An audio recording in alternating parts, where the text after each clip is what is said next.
सहित बीजेपी में शामिल नेताओं की तुलना कचरे से की। पटेल ने कहा कि पतझड़ का मौसम है, लोग छोड़कर जा रहे हैं, लेकिन किसी के मां के दूध में ताकत नहीं जो बीजेपी में मुझे शामिल करवा दे। होती है ना, बाद में हरियाली भी होती है, ये सृष्टि का नियम है। तो सवाल ये है, जितने देशव्यापी प्रदेशव्यापी कांग्रेस से जो गया है वो स्वार्थ के लिए गया, एक। दूसरा जो गया है वो हमारी मालवा में कहावत है, कचरा जो कहाँ फेंकने का होता है, घोड़े पर। गांव में मालवा में कहावत है, और शहर में वो कहावत परिवर्तित होती है कि टेंचिंग ग्राउंड में फेंका जाता है। इनकी अब ये मैं कहूंगा कि इनकी माँ ने दूध पिलाया कि मुझे कोई लेके। तो ये आप सुन रहे थे कांग्रेस नेता को, जो कांग्रेस छोड़कर के नेता जा रहे हैं, बीजेपी में शामिल हो रहे हैं, उनको इनके द्वारा कचरा बताया गया है और साफ तौर से कहा गया कि जो जो जा रहे हैं वो कचरा हैं। अच्छा है, पार्टी की सफाई हो रही है, ये बड़ा बयान इनके द्वारा दिया गया। साथ ही साथ उन्होंने ये भी कहा कि पतझड़ का मौसम है, लोग छोड़कर जा रहे हैं, लेकिन किसी के मां के दूध में ताकत नहीं जो बीजेपी में मुझे शामिल करवा दे। ये बड़ा बयान दिया है पटेल ने। कांग्रेस छोड़ रहे नेताओं को कचरा इनके द्वारा बताया गया है। तो ये भी आपको बता दें कि बड़ी संख्या में कांग्रेसी लगातार बीजेपी का दामन थाम रहे हैं। भविष्य की चिंता सता रही है, मान सम्मान की बातें भी कर रहे हैं कि मान सम्मान पार्टी में नहीं मिला। साथ ही साथ भविष्य की चिंता जो है उनको सता रही है कि किस अंधकार में कांग्रेस जाती जा रही है, हमारा आखिर क्या होगा, आगे का सोचना होगा। और यही सोच करके आप बीजेपी का दामन थाम रहे हैं कई सारे दिग्गज नेता कार्यकर्ता।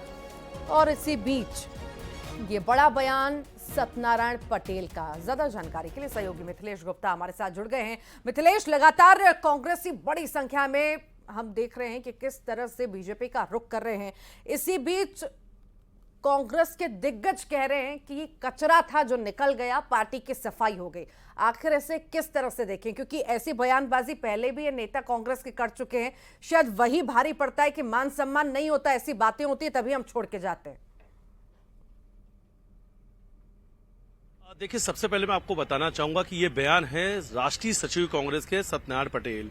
विधानसभा चुनाव अभी लड़े थे, विधानसभा चुनाव हार गए। इसके पहले लोकसभा चुनाव लड़े थे, लोकसभा चुनाव हार गए, और इन्हें चुनाव हराया था सुमित्रा महाजन ने। और हालांकि विधानसभा 5 से ये चुनाव महेंद्र से हार चुके हैं। आज मीडिया के सामने जब उनसे ये सवाल पूछा गया कि आखिर अभी तक कांग्रेस का उम्मीदवार सामने क्यों नहीं आया, तो इसको लेकर उन्होंने कहा कि उम्मीदवारों की लिस्ट बहुत ज्यादा है, जो बीजेपी बातें कर रही है, सिर्फ बीजेपी दिखावे की बात कर रही है। और ये बयान, ये चर्चा करते वक्त उन्होंने कचरे से तुलना कर दी उन नेताओं की जिन्होंने कांग्रेस छोड़कर बीजेपी का दामन थामा है। उन्होंने कहा है कि ऐसे नेताओं के बारे में जिक्र नहीं करना चाहता हूं, फिलहाल ये हमारे पार्टी के लिए कचरा थे, और उन्होंने इसके लिए मालवीय कहावत भी सुनाई। हालांकि इस बीच उन्होंने एक बड़ा बीजेपी पे गंभीर आरोप भी लगाया। उन्होंने कहा कि पिछले 2 सालों से बीजेपी के बड़े नेता से लेकर प्रदेश स्तर तक के नेता उनके संपर्क में, कई बार उन्हें बड़े पदों का ऑफर मिल चुका है। उन्होंने कहा कुछ भी हो जाए, मैं बीजेपी किसी भी कीमत पर ज्वाइन नहीं करूंगा। लेकिन उन्होंने गंभीर आरोप लगाया बीजेपी पर कि लगातार बीजेपी ज्वाइन करने के लिए उन्हें बड़े पदों के साथ ऑफर दिया जा रहा है। इसके साथ उन्होंने एक संकेत भी दिया। उन्होंने कहा कि प्रदेश अध्यक्ष जीतू पटवारी भी इंदौर से चुनाव लड़ सकते हैं। उसकी वजह साफ है, क्योंकि लगातार बीजेपी इस मुद्दों को लेकर सवाल खड़े कर रही है कि आखिर अभी तक आपका कैंडिडेट कहां है। और अगर इंदौर की बात की जाए तो इंदौर को संघ का गढ़ माना जाता है, बीजेपी का गढ़ माना जाता है। और अगर पिछला चुनाव देखा जाए तो 5.5 लाख वोट से सांसद शंकर लालवानी चुनाव जीते थे। इस बार फिर पार्टी ने भरोसा जताया। कांग्रेस के पास उम्मीदवार की जो नाम है वो सामने नहीं है, लेकिन लगातार कांग्रेस बीजेपी में निशाना साध रही है। इसकी शुरुआत हुई थी बीजेपी विधायक रमेश बिंदोला थे, उनके एक ट्वीट से बवाल मचा हुआ है, क्योंकि उन्होंने कहा था कि करने के लिए बहुत शुक्रिया। चलिए आगे बढ़ेंगे, दिल्ली से बड़ी खबर का जिक्र करेंगे। थोड़ी देर में कांग्रेस सीईसी की बैठक होने जा रही है। एमपी छत्तीसगढ़ के प्रत्याशियों का ऐलान आज हो जाएगा, ऐसे कयास लगाए जा रहे हैं। तो आज सीईसी की बैठक बेहद ही महत्वपूर्ण है बैठक, चूंकि नामों पर मंथन होना है, मुहर लगनी है, और आज ही कहा जा रहा है कि आज नामों का ऐलान हो जाएगा। केंद्रीय चुनाव समिति की बैठक में दावेदारों के नाम पर मुहर लगेगी। मध्य प्रदेश की 18 सीटों और छत्तीसगढ़ की 5 सीटों के दावेदारों के नाम पर मंथन हो चुका है, मुहर लगनी है, और आज कहा जा रहा है कि यह मुहर लग जाएगी। मध्य प्रदेश के कांग्रेस अध्यक्ष जीतू पटवारी, नेता प्रतिपक्ष उमंग सिंगार, प्रदेश प्रभारी भंवर जितेंद्र सिंह, छत्तीसगढ़ से नेता प्रतिपक्ष चरण दास महंत, प्रदेश प्रभारी सचिन पायलट सीईसी की बैठक में मौजूद रहेंगे। तो बड़ी बैठक कुछ ही देर में शुरू होने जा रही है और कयास लगाए जा रहे हैं कि आज ही जो है नामों का ऐलान हो जाए। छत्तीसगढ़ की भी लिस्ट तैयार हो रही है, मध्य प्रदेश की भी, बस नामों का ऐलान होना बाकी है। तो सीईसी की बैठक कुछ ही देर में और उसके बाद नामों का ऐलान, ऐसा कहा जा रहा है कि नाम सामने आ जाएंगे जो तय किए गए हैं और आज मुहर उन नामों पर लग जाएगी। लगातार बैठकें चली, लंबा वक्त कांग्रेस ने लिया और ये भी कहा जा रहा है कि कुछ विधायकों को भी मैदान में उतारा जा सकता है, साथ ही साथ उन्हें उम्मीदवार बनाया जा सकता है। देखने वाली बात होगी कि आखिर कौन कौन होता है। और ज्यादा जानकारी के लिए अशरफ हमारे साथ जुड़ गए हैं। अशरफ, चरणबद्ध तरीके से कांग्रेस आगे बढ़ रही है और कहीं ना कहीं ये है कि फूक फूक कर कदम रख रही है कांग्रेस के। ऐसा कौन सा उम्मीदवार है जिसे मैदान में उतारा जाए कि कहीं उसे कोई बरगला ना दे, कहीं पार्टी ना छोड़ दें बाद में जाकर के उनके सहयोगी। तो बहुत सोच समझ करके फैसला लेना पड़ रहा है। आज बैठक है, क्या माने कि जो इंतजार ये सभी नेता कर रहे हैं कि आखिर कौन होगा मैदान में, ये इंतजार खत्म होता हुआ नजर आ रहा है क्या आज?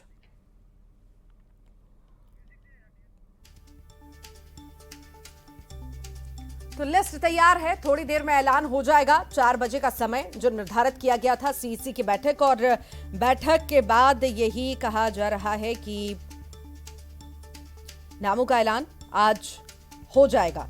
देखने वाली बात होगी कि आखिर कौन कौन इस लिस्ट में शामिल होता है। यह भी कहा जा रहा है कि विधायकों को भी मैदान में उतार सकती है कांग्रेस, उन्हें भी उम्मीदवार बना सकती है।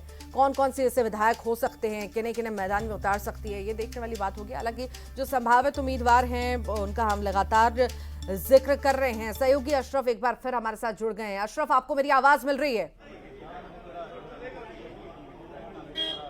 अशरफ, आपको मेरी आवाज मिल पा रही है? शायद हमारी आवाज उन तक नहीं पहुंच पा रही है, प्रयास करेंगे फिर से जुड़ने का। तो लगातार जो है उम्मीदवारों पर मंथन कर रही है कांग्रेस और ये भी है कि बैठक की शुरुआत हो चुकी है और कुछ ही देर में हो सकता है नामों का ऐलान भी हो जाए।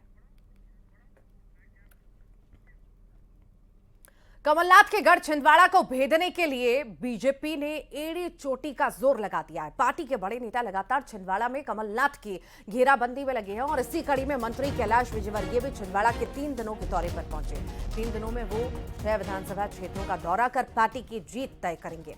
पार्टी की माने तो इस बार कांग्रेस का गढ़ जो है ढहने जा रहा है, क्योंकि कांग्रेस के कार्यकर्ता लगातार पार्टी छोड़ रहे हैं। वहीं कांग्रेस ने पलटवार करते हुए कहा कि छिंदवाड़ा कांग्रेस का गढ़ ही रहेगा और यहां से बीजेपी को हार ही मिलेगी।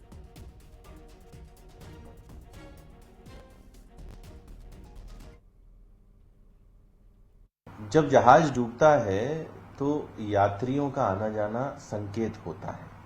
छिंदवाड़ा से जो नित नए नेता और कार्यकर्ता कांग्रेस का खेमा छोड़ के भारतीय जनता पार्टी का दामन थाम रहे हैं, वो स्पष्ट तौर पे दर्शाता है कि कांग्रेस छिंदवाड़ा का चुनाव हार रही है। छिंदवाड़ा ने अमृत पी रखा है, इसलिए वहां ये कितने ही चले जाए, ये सीट कमलनाथ जी की है, नकुलनाथ जी की है, कांग्रेस की है, कांग्रेस का कार्यकर्ता हूं, इसलिए ये ध्यान बटाने के लिए सब कर रहे हैं। और अब जिक्र नरसिंहपुर का, जहां नर्मदापुरम लोकसभा के बीजेपी प्रत्याशी दर्शन सिंह चौधरी फिर एक बार नए अंदाज में नजर आए। बैलगाड़ी और ट्रैक्टर की सवारी के बाद अब वो गुड़ भट्टी में गुड़ बनाते नजर आए। नरसिंहपुर विधानसभा के नया खेड़ा में गुड़ भट्टी पर दर्शन सिंह ने श्रमदान किया और इस दौरान पूर्व राज्य मंत्री जालम सिंह पटेल भी मौजूद रहे। आपको बता दें कि चुनाव प्रचार के नए नए रंग दिखना अब शुरू हो चुके हैं।